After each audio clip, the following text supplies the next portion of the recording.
I love how versatile this is. This is going to make an easy pasta dish for dinner tonight. First thing we're going to do is spray down that casserole dish because nobody wants to be scrubbing this stuff out of this pan. Next, I added 1 container of the Boursin garlic and herb cheese directly to the center of the dish.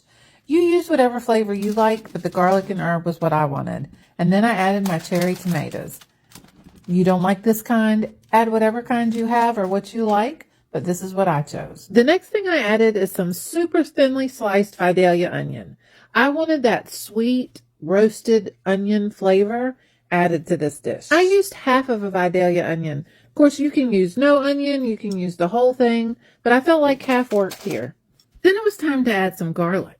Now, I'm somebody that thinks you can't have too much garlic when it comes to a tomato, onion, baked, cheesy kind of dish. And you can see I added quite a bit here. But this is not just plain garlic. This jar of garlic has garlic, basil, and lemon in it. I love this. I grab a little jar of it anytime I see it. It's not always available, but I love to have this on hand to cook with. Then lastly, for the seasoning, I added some red pepper flakes and salt and pepper. I didn't go too heavy on salt because I'm playing with the idea of adding some Parmesan cheese to this. And since Parmesan is salty, I decided to play it on the safe side. And the last thing I added before it went into the oven was a good heavy dose of olive oil. Once I got that olive oil drizzled in, I gave everything a quick stir to make sure it had a good coat on it, and then into a 400-degree oven. Now, the pasta I'm using for this dish is rigatoni. I don't think you need to specifically use rigatoni. I think you use whatever pasta you have on hand. But I will tell you, I made the whole box of rigatoni and I did not need the whole box. Now I cooked this in a 400-degree oven for about 45 minutes or until all of the tomatoes had burst. When it came out of the oven, I added straight to it 1 chopped seasoned chicken breast and then about half of that box of cooked rigatoni, and I'll figure out something to do with that other half because I am not throwing it away. And then I decided I definitely was going to add the Parmesan.